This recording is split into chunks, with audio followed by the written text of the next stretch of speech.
Between a booming waterfront housing market and plans for new growth at Suffolk Downs and Logan Airport, people in East Boston are getting more worried about traffic congestion. The problem certainly getting attention from the neighborhood state legislators, who've both filed measures addressing transportation. We'd like to welcome East Boston State Representative Adrian Madaro. Thank you very much for being with us, Adrian. Thank you, Chris. Pleasure to be here. You're also vice chair of the Transportation Committee. I am. So talk about what you've got to fix, because what are people complaining about right now? Where to begin? So I'm sure recently you've seen the report that ranked Boston the most congested city during the rush hour commute in the entire country.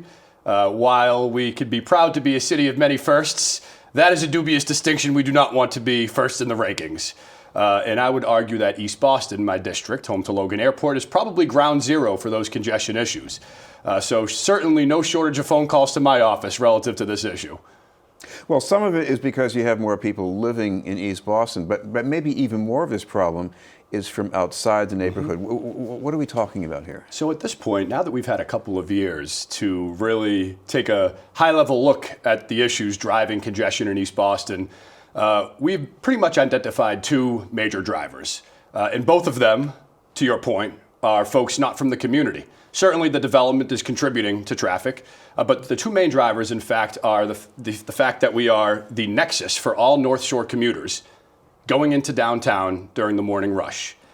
And frankly, those folks do not have many good options in terms of public transportation. You do not have an efficient ferry system. You don't have dedicated bus lanes on the highways, a blue line that goes to Lynn, a commuter rail that goes far enough towards town. And so folks choose to drive, often in single vehicle trips. And eventually and inevitably, they go through East Boston. So that's certainly one of the main drivers. The second main driver are TNCs, the fancy network term for Ubers and Lyfts, transit network companies. Last year, there were estimates of 12 to 15 million pickups and drop-offs at Logan Airport, Chris. 5 million of them were deadhead trips, meaning they went to Logan or left Logan empty. Well, by the way, how did you feel when those companies were getting a petition together from all their customers who want to be dropped off right at the terminals at Logan Airport? That must have made your day. No, absolutely. I mean, honestly, it's insulting to the community of East Boston because they're not acknowledging the role that they are playing in the congestion issues that are eroding the quality of life for my constituents. And here you had Massport proactively, offer some proposals that would have benefited the community and would have alleviated some of those congestion issues, starting with those 5 million deadhead trips. If we, at minimum, can get rid of those 5 million cars, that's already a benefit. Explain the deadhead, because it means you drop somebody off, but you don't pick somebody up on the way out. I'm an Uber driver, and you need to get to the airport, Chris. Yeah. And I bring you to Terminal E because you're going on a nice vacation to Italy. There's someone at Terminal E waiting for an Uber. I should pick that person up, not leave the airport empty. Because if I leave that airport empty, another Uber car is coming to pick that person. And chances are, they may be coming with an empty vehicle. Those are the deadhead trips that we need to eliminate at a minimum. So how do you at least thin out that kind of Uber Lyft traffic? Look, I think that there are a number of avenues that we should be exploring. First of all, I'm a big fan of Uber and Lyft. I use them quite often. I don't think that they are the problem, but they are certainly part of the problem. I think at the core, though, Chris, we need to figure out ways to drive people towards public transportation.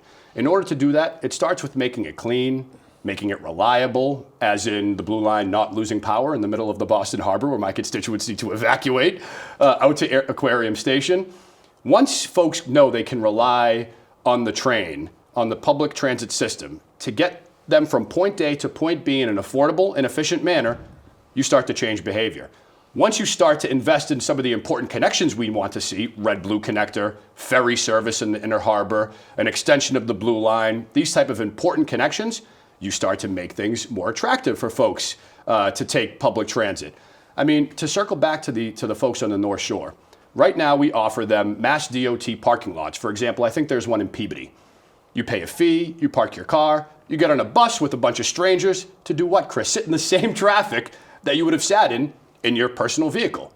I'm not naive enough to think that that's an attractive option. If it were me and I was a resident up along the North Shore, I'd probably drive in my car too, so I could make work calls, listen to my music, be in my own mind in the early morning. Now, if we invested in dedicated bus lanes, you pay to park your car at the lot in Peabody, you get on a bus, and you zoom by everyone else stuck in traffic you start to make that attractive.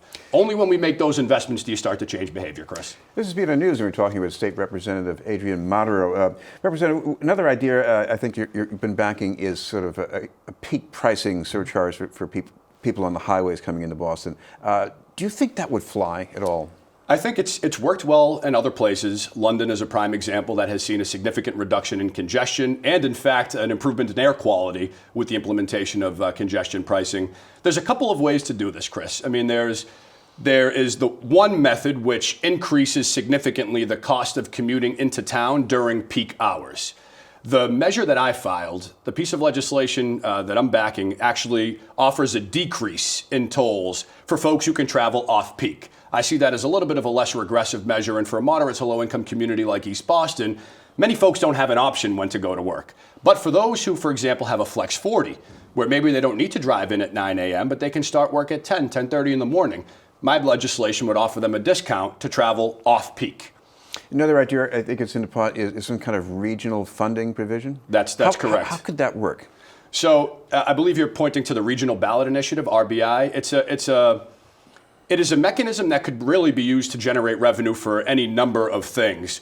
I am pursuing RBI as a method to generate revenue for to invest in public transportation, but essentially it allows a municipality like Boston, or let's say even a series of municipalities, Boston, Somerville, and Cambridge, if they identified a transportation initiative that residents wanted to see, we could have a local referendum in that town or towns to, for example, add a surcharge on our property tax if we wanted to see investments in dedicated bus lanes.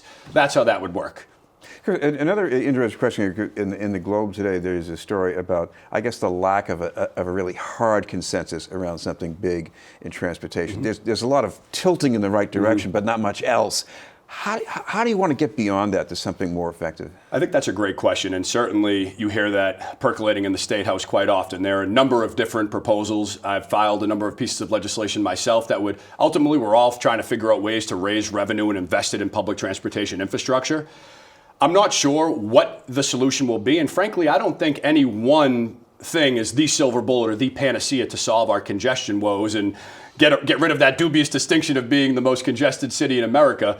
But I mean, where I stand as the vice chair of the Transportation Committee and as the state representative for a community that's dealing with these issues in a tremendous way, I'll support whatever we can build consensus around, Chris. Whether it's an increase to the gas tax, whether it's toll equity, whether it's congestion pricing, RBI, increase in fees on TNCs, Uber and Lyfts, whatever we can build consensus around, whether it's one, multiple of these, that's what I'll be supportive of.